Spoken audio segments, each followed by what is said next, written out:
Saan ka galing? Oh, may bigas ka na dala. Ito po yung anak ni nanay natin na sinabi ko kaninang isang PWD. O, saan ka punta? Doon man bahay nyo? O, hindi na po siya nakapag-salita po, mga kalingap.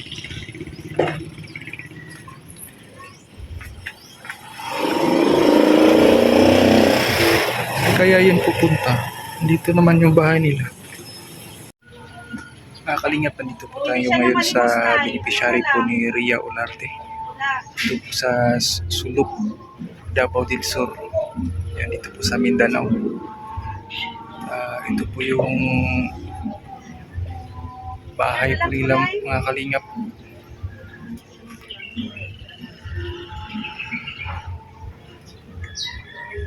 Ang nakatira po dito ay isang PWD tsaka isang ginang na nakatambay lang palagi dyan sa may duyan.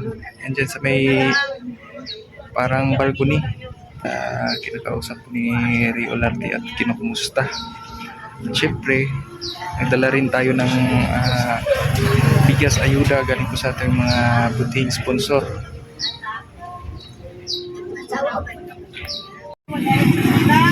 Si nanay po ay hindi na masyadong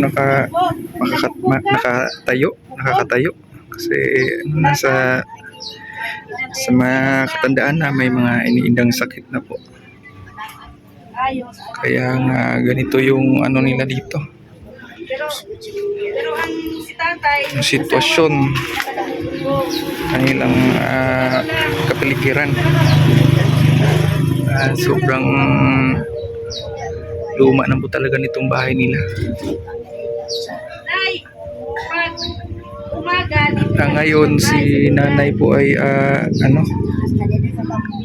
pangalan po niya ay si Nanay Nati.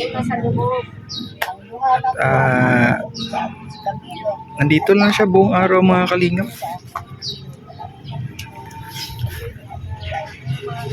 At yung anak niya ay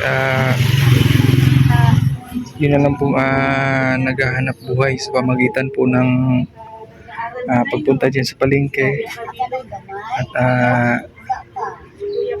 namamalimos po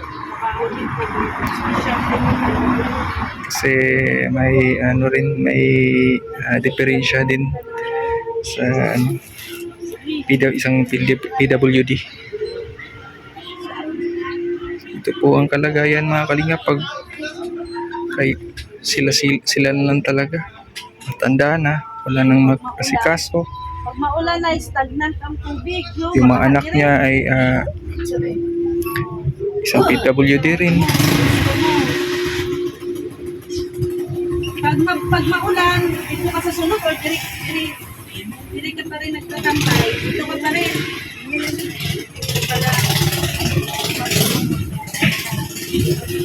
Grabe na ito po dito, mga kalip. Ito, nakatambak lahat. Baka ito po yung napakadelikado. Baka pasukan ng ahas.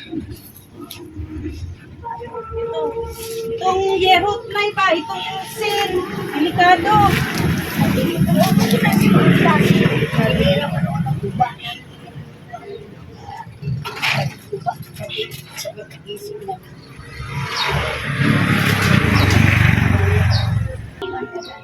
Stagnant water kasi dito, mga kalingap, kasi may puso dyan sa labas. At yung hilig ng tubig ay dito.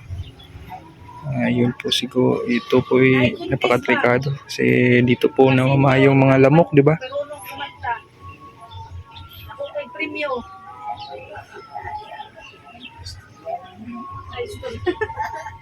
Pero kanta ang asarahan natin. Ito pong area nila Lola Nati ay ano lang po, malapit lang po sa terminal ng Sulok Overland Transportation Terminal. Yung area dito.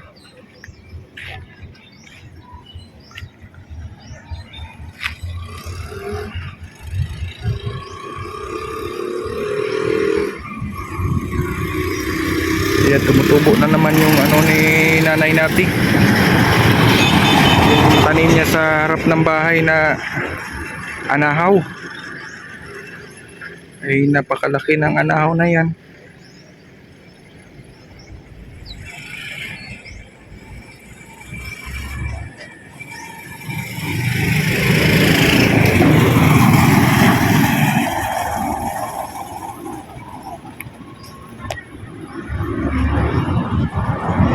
Ito po yung dumadaan yung mga bus papuntang Davao.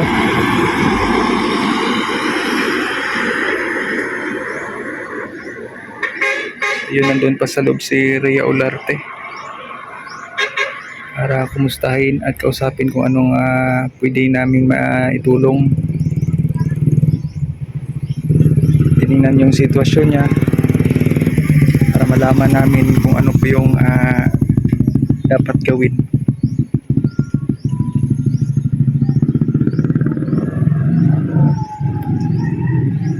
Maraming salamat po sa mga viewers natin na palaging nandyan, sumusuporta sa Team Kalingap, sa mga may buting puso dyan na mga palagi nagpapabot po ng mga blessing po dito sa mga kababayan natin na puspalad. Maraming salamat po. At syempre sa Team Kalingap, ang Kalingap Partners, sa pamumuno po ni Kuya Van Santos Matubang at Ena Vlogs at Kalingap Rab and Roel of Malalag. And maraming salamat po sa panonood. Maraming salamat mga Kalingap. Kita-kita po tayo sa sunod na pagkita. God bless po.